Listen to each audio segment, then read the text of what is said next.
اللهم صل على محمد وعلى آل محمد. السلام عليكم ورحمة الله وبركاته. شلونكم؟ شخباركم حبايبي؟ إن شاء الله كلكم بخير وبأفضل حال. واليوم رجعت لكم بفيديو جديد. فيديو اليوم روتين تنظيف المطبخ الشهري.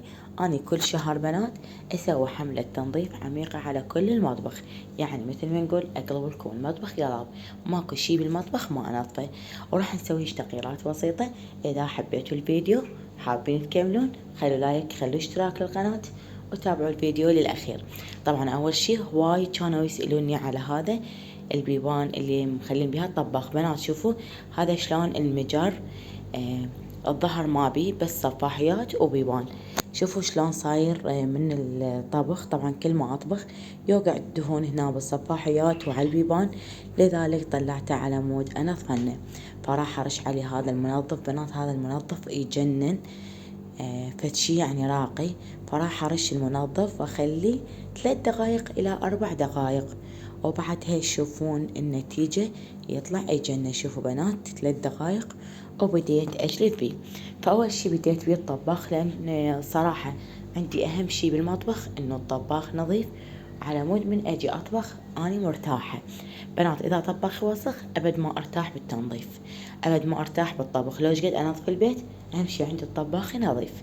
شوفوا بنات هسه بعد ما نظفته وصار لوز اللوز، هسه شنو راح انظف؟ ثاني فقرة راح ابدي انظف بيها السنق. عندي هنا خلطة زاهي وقاصر. بنات المرمرة كل ما تغسلونها وتجلفونها بالقاصر راح تطلع عندكم بيضة وتتلامع، او حتى ذني الخلاط مالت السنق هذا من تجلفونه بالقاصر يطلع لكم الستيل مالته يلمع ويخبل. المهم بنات هسه راح اجلف السنق كله، المرمر حتى الدواخل مالته راح انظفهن. شكو شي بداخله مطلعته اني راح انظفه من الداخل، وراح انظف البيبان مالته واليدات مالته. بنات استخدموا الجلافة خشنة بس لا تضغطون كلش حيل ويتزلق الكاونتر مالتكم. انا اليوم مستخدمة هاي الجلافة الخشنة بس بحركة ايدي، يعني ما اضغط على الكاونتر والكاونتر يشخط. بالنسبة للبنات هواي سألوني سابقا على الكاونتر مالتي. الكاونتر مالتي بنات مستخدم، أخذته تقريب قبل 4 سنين، أخذته ب950 لأنه مستخدم، وصار له عندي تقريبا 5 سنوات إلى 4 سنوات. شوفوا بنات طبعا هنا كانت رجل السنك مكسورة، فانتظر أبونا يجيب له رجل للسنك على مود أبدلها. فهنا شوفوا بنات بعد ما نظفت هاي الجهة صارت تلمع وتخبل. بنات حبيت هنا دائما اخلي الصيانة والطواء وهاي السوالف فوق. شوفوا هسه اراويكم وين. هاي الشافطة لازم انزلها، ما منظفتها لازم انزلها بالقاع يلا اقدر انظفها. شوفوا بنات مليانة دهون. قلت لكم نظفتها اني قبل العيد ولحد الان ما منظفتها. فاول شي جو تراب، ثاني شي الطبخ، فتراب والطبخ فاحسها مليصة من الدهن، لذلك قلت لابونا ينزل لي اياها، وان شاء الله هم اصور لكم من انظفها وشلون راح انظفها، واراويكم الدهون شلون ازيلها بكل سهولة. طبعا بنات الجام دائما ما اتقرب له بالجلافة وفد شي، مجرد ملمع جام او زجاج ارشه والكلينس مالت المطبخ. هذا الكلينس مالت المطبخ يخلي الجامة تطلع تلمع وفد شي مرتب وحلو. اول شي انظفهم من برا وبعدين انظفهم من الداخل. اما هنا يصير عندي اوساخ بالسلة، هاي ما تتنظف اذا مو جلافة، لذلك هاي انظفها بالجلافة. بنات بالنسبة للسلة هاي انا مخليتها للاستخدام اليومي.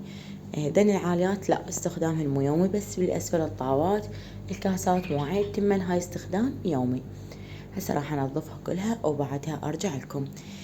طبعا بنات هسه راح اصعد للاعلى مالت الكاونتر بعد ما نظفت جهة السنك. شوفوا لي بنات هاي المفارش مليانة تراب، بس الكاونتر يلمع لمع. فانصح كل وحدة مشترية كاونتر او بالها تسوي كاونتر تشتري من هاي المفارش. بنات كلش يحافظ لكم على نظافة المطبخ من فوق، خصوص اللي ما تقدر تصعد فوق دائما تنظف، تخلي هاي المفارش وتعيلي 4 اشهر بنات 5 اشهر. شوفوا هسه شلت المفارش كأنما اصلا بعده جديد يتلامع، اصلا ما يحتاج تنظيف. بس اني راح انظفه بما انه قلت لكم اني بيه سولة واهس ما اعرف. اذا انظف لازم انظف ادق التفاصيل، لازم انظف شكو شي بالمطبخ. لذلك نزلت المفارش ونزلت الورود من فوق، وراح أنظف الكاونتر من الأعلى تماما. الورد همين لازم أغسله، والمفارش هم لازم أغسلهم، أخليهم برا ينشفون وبعدين أرجعهم. وبنات هاي المفارش المترة مالتها ب1000 دينار، تجيبي حسب الكاونتر مالتش كم متر. أنا جبت يمكن ب8000 دينار، جبتهم والله الله لا يكذبني يمكن قبل سنة، ولحد الآن كل شي ما بيهن، لأنهن متلوحن الشمس فما راح يعتقن. شوفوا لي جاي أصور لكم من فوق شلون المطبخ صاير فوضى. فبعد ما نظفت الكاونتر من الأعلى بديت أنظف الملحق العلوي. شوفوا بنات بحركة ايدي على كيف، قلت لكم على مود الكاونتر لا يشخط. بعدها راح انظف الجام، وطبعا صورت لكم خطوة بخطوة. اتمنى هذا الروتين يحفزكم ويخليكم تقومون اذا كسلانين من شغلكم، اذا مالكم ما هسه تسوون شغلكم، شغلوا الفيديو مالتي وانطلقي للمطبخ، وصدقيني هي وحدة تحمس اللخ. المهم بنات هسه بعد ما راح انظف كل هذا اراويكم شنو نسوي.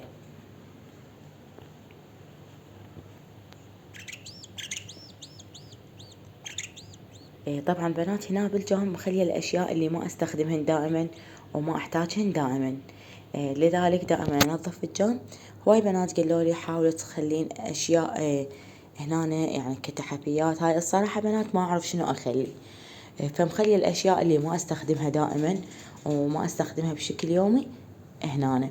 فهسه بنات راح أنزل جوا وأنظف لكم النابت جوا. شوفوا بنات نظفت كل شي من فوق صار يلمع ومرتب، وهاي السلة العمودية هم نظفتها، أو نظفت كل شي حتى نقط الكهرباء بنات، حتى البنكة، حتى الباب مالت المطبخ. بعد هي حملة تنظيف يسموها، لازم نهتم بأدق التفاصيل. فهسه راح أنظف الكاونتر من الأسفل. شوفوا بنات قلت لكم هاي الخلطة مال القاصر والزاهي تخلي المرمرة مالتش تلمع لمع. فشوفوا لي الأتربة ما شاء الله أجواءنا هالأيام بالعراق تجنن من الأتربة، والحمد لله والشكر على كل حال. التراب يطبنا من كل الجهات.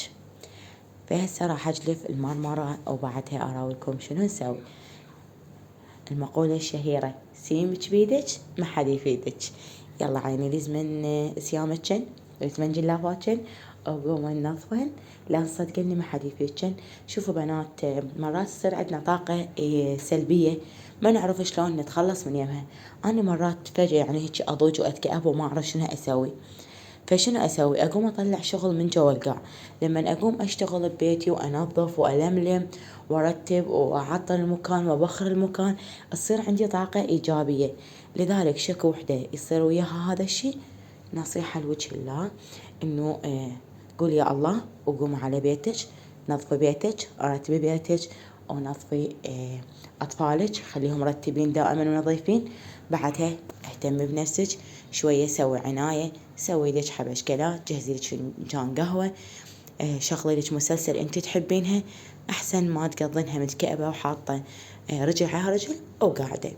فدائما الواحد من يشتغل ينسى الهم اللي بباله وينسى الضاجة. لذلك انا الصراحة دائما كل ما اضوج اقوم للمطبخ اشوف شنو عندي. مرات اعزل دواخل الكاونتر، مرات اعزل مجمدة، مرات قلت لكم اقوم امسح وارتب. فهسه قلت لكم انا كنت يم اهلي، بعد ما رجعت قلت بعد خلاص على هاي العواصف الترابية صارت المطبخ مقلوب قلاب. واني اخر مرة نظفته تنظيف عميق كان قبل العيد، لذلك اليوم هم قررت انظفنه. وان شاء الله اذا تحبون هاي الفقرة كل ما اسوي تنظيف عميق انزل لكم التنظيفات. وطبعا بهاي قناتي ما شايفين كاونتري او ما شايف وما مسويت لكم جولة بيه، بس المشتركين القدامى شايفين مطبخي. ارحب بالمشتركين الجدد واقولكم اتشرف بكم، والقناة قناتكم. بنات اللي ما تعرفني اني سابقا قناة ام جود للطبخ والترتيب، بعدها غيرتها باسم ابني لان اصلا اني ما عندي جود، فجود مجرد اسم احبه، فغيرتها على مود ابني اسمه مهدي، لذلك غيرتها على مود ابني. قناتي الأولية والأساسية وين راحت؟ بنات قناتي الأساسية والأولية بعتها. شنو السبب بعتها؟ أني 4 سنوات باليوتيوب قناتي صار بها 137,000 مشترك. لحد البيع أنا ما قدرت أستلم الدرع، وأخيرا قدرت أستلم الدرع قبل لا أبيعها. 4 سنوات بيها أنا نهائيا ما مستلمة منها أي أرباح، يعني أنا أصرف عليها مو هي اللي تصرف علي.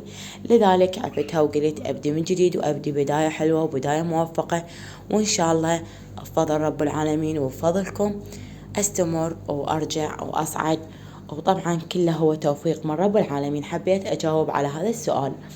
بعد ما كملنا كل شي، غسلت الزرع وغسلت الورد، آخر شي وآخر لمسات بقت عندنا راح ننظف الأرضية. بنات هاي الأرضية جلد، المتر تقريبا ب3.5، أخذت رولة كاملة للبيت كله، فكلش حلو ومرتب وعملي. أو إذا أنتي بيتك وحدك تقدرين تحافظين عليه، أنا تقريبا راح يصير له 2.5 سنين عندي لين محافظة عليه، وبيتي وحدي، وأطفالي همين مو من نوع المشاكسين ويشققون ويخربون وهكذا.